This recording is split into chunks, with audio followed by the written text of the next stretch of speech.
Borewell में फंसे प्रहलाद ने जिंदगी की जंग हार ली है। 4 साल के मासूम की मौत हो गई। 90 घंटों के बाद बोरवेल से उसे निकाला गया। बोरवेल से निकालने के बाद हॉस्पिटल ले जाया गया।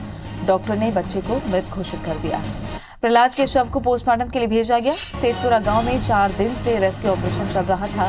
बुधवार सुबह 9 बजे सेतपुरा गांव में प्रहलाद बोरवेल में खेलते खेलते गिर गया था, लेकिन 4 दिन तक वो बोरवेल में फंसा रहा। 200 फीट का बोरवेल, जहां लगभग 60 से 70 फीट के आसपास बच्चा उल्टे पोजीशन में फंसा हुआ था। उसकी कंडीशन लगातार मॉनिटर की जा रही थी, लेकिन बेहद दुखद खबर ये, जहां पूरी मशक्कत की गई और बच्चे को जब बाहर निकाला गया तो बच्चा मृत घोषित किया जा चुका। 90 घंटों के बाद बोरवेल से बच्चे को निकाला गया। परीक्षण करने के बाद हम लोगों ने पाया कि बच्चा पहले से ही मृत हो चुका था। मृत अवस्था में सीएससी निवाड़ी लाया गया है। अभी हम लोगों ने पुलिस को मेमो भेज दिया है। अब पोस्टमार्टम करने के बाद और स्थिति क्लियर हो पाएगी। वो तो अब मृत्यु हो चुका है, लौट के घर जा रहे हैं अब। अच्छा, तो कितना समय को लगा था? लगातार 4 दिन से फंसा हुआ है बोरवेल में। अच्छा, डॉक्टर्स ने चेकअप किया उसका, और जैसा कि उसे डेड डिक्लेयर करने के बाद अभी पोस्टमार्टम रूम में लेके गए और परिवार से सहमति ली जा रही है। और चूँकि अभी मॉर्निंग का भी टाइम हो गया है, तो उसी हिसाब से जो एज बाय लॉ उसका पोस्टमार्टम किया जाएगा। उसके बाद आगे की प्रोसीजर की जाएगी। महेंद्र कुशवाहा हमारे सहयोगी लगातार वहां बने हुए हैं, और महेंद्र, हर कोई दुआ कर रहा था कि प्रहलाद सकुशल वापस लौटे, लेकिन काफी लंबा वक्त हो चुका था और रेस्क्यू करने में भी कुछ परेशानी आ रही थी। 90 घंटे का वक्त कम नहीं होता। उस बच्चे ने बहुत हौसला रखा, लेकिन आखिरकार जिंदगी की जंग हार गया। क्या वहां पर माहौल आप देख पा रहे हैं और परिवार क्या कुछ कह रहा है?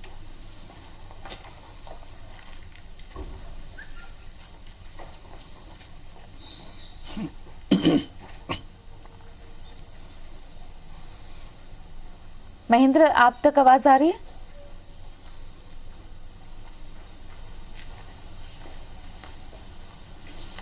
जी बता दूं, 90 घंटे के जो दौरान जो एनडीआरएफ और एसडीआरएफ की टीम ने जिस तरह से रेस्क्यू ऑपरेशन में सफलता हासिल की, लेकिन सफलता उनके किसी काम की नहीं आई, क्योंकि जो पहला था जिसके लिए जी मेरे पास आवाज आ रही है।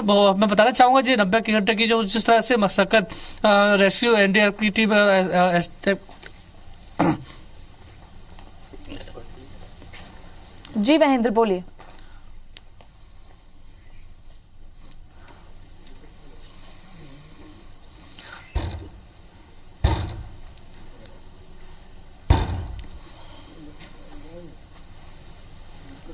क्या हो गया? एक सेकंड होगा ना, लॉक दिया जी बताना चाहूंगा, 90 घंटे की जिस तरह से मशक्कत के बाद उन्होंने एसडीआर की एनडीआर की टीम ने अपने सफलता हासिल की लेकिन रेस्क्यू के अंदर, लेकिन जो उन्होंने जिसके लिए मेहनत की थी वही आज जो अपने इस देश को छोड़ के चला गया है, अलविदा कह गया है इस दुनिया को। लेकिन कहीं ना कहीं जिस तरह से इसके माता पिता को भी जो जिस तरह से उनके माता पिता को भी शक था कि कहीं जिस तरह से लेट लतीफ हो रही है, कहीं ना कहीं किसी चीज को थी। लेकिन जब बने रहिए हमारे साथ में, दोबारा जुड़ेंगे आपसे। महेंद्र, तो 4 साल के मासूम की मौत हो गई है।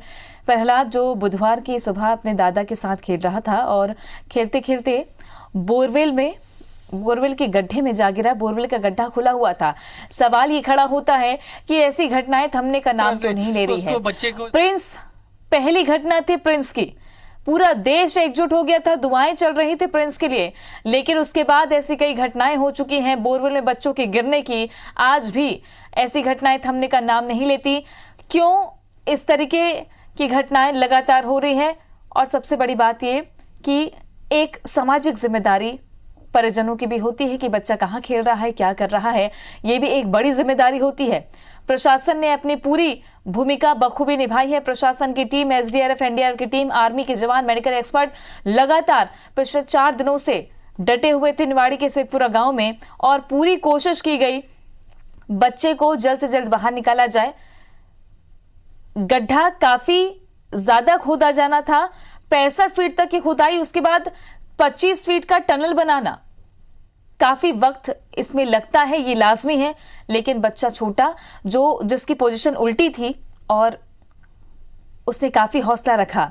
जो एक तस्वीर सामने आई थी उसके दादाजी की आवाज देने पर बच्चे के रोने की, वो भावुक कर देने वाली थी। हर किसी की आंखों में आंसू आ गए थे। लेकिन आज भी निवाड़ी के सेतपुरा गांव में, वरन पूरे मध्य प्रदेश में लोगों की आंखें नम हैं कि बच्चे ने काफी हौसला रखा। काफी लंबा वक्त हो चुका था, 90 घंटे का, इसलिए सरवाइव करना जाहिर तौर पर मुश्किल हो जाता है। बच्चा अब इस दुनिया में नहीं है। महेंद्र के पास एक बार फिर चलने की कोशिश करते हैं। महेंद्र, अब आगे की क्या कार्रवाई रहने वाली है सेतपुरा गांव में प्रहलाद को लेकर?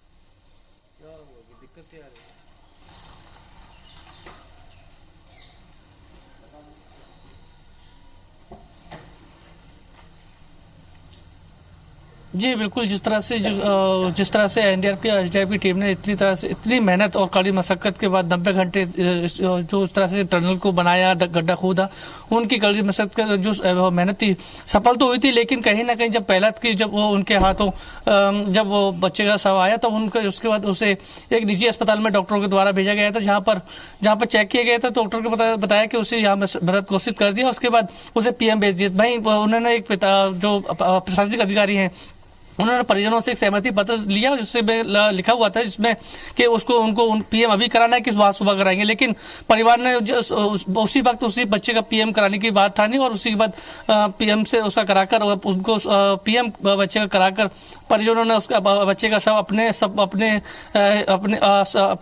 सपुर्द में लिया। भाई मैं बता दूं कि अभी जो माहौल है वहां का, अभी पुलिस फोर्स वहां पे लगा हुआ है और जो गड्ढा है उसे वापस भरने का काम किया जा रहा है। जी चलिए, आप महेंद्र, गांव में धारा 144 लगी हुई थी, परिवार वालों से आपने बातचीत की बच्चे के निकालने के बाद, तो क्या परिवार वालों का कहना था?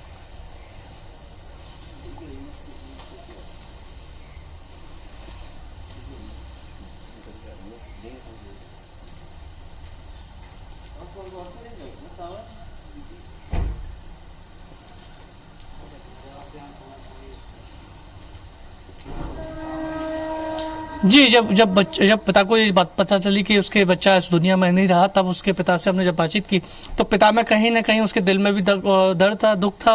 वो उसका ये कहना था, लगातार जिस तरह से ऑपरेशन चल रहा था, कहीं ना कहीं उसके मन में एक उम्मीद थी कि उसका बच्चा उसका जिंदा होगा और उसे सही सलामत रेस्क्यू की टीम निकालकर उसे अस्पताल पहुंचाएगी, जो कि बाद में उसे गाँव में ही वापस उसे खेलते हुए देख पाएगा। लेकिन ऐसा कुछ नहीं हुआ। लेकिन जिसके बाद उसने अपने दुख को जाहिर करते हुए कहा कि कहीं ना कहीं जो रेस्क्यू में थी कहीं ना कहीं कमी देखने को मिली, जिसकी वजह से उनके बच्चा इस दुनिया में नहीं है। जी चलिए, शुक्रिया आपका महेंद्र जानकारी के लिए। तो महेंद्र कुशवाहा हमारे सहयोगी पे लगातार 3 दिन से वहां से कवरेज करके अपडेट दे रहे थे। सभी ने पूरी कोशिश की, 90 घंटे का वक्त बीत चुका था, प्रकृति ने भी साथ दिया, लेकिन 4 दिन का वक्त काफी लंबा वक्त होता है। प्रहलाद अब इस दुनिया में नहीं है। अब एक कोशिश प्रशासन को और सरकार को ये करनी चाहिए, आम जन भागीदारी भी होनी चाहिए कि ऐसी घटना दोबारा न हो। इसके लिए एक मुहिम छेड़ी जाए, इसके लिए लोगों को जागरूक किया जाए। सामाजिक जिम्मेदारी और परिजनों की भी एक जिम्मेदारी होती है कि उनके बच्चे का वो ध्यान जरूर रखें।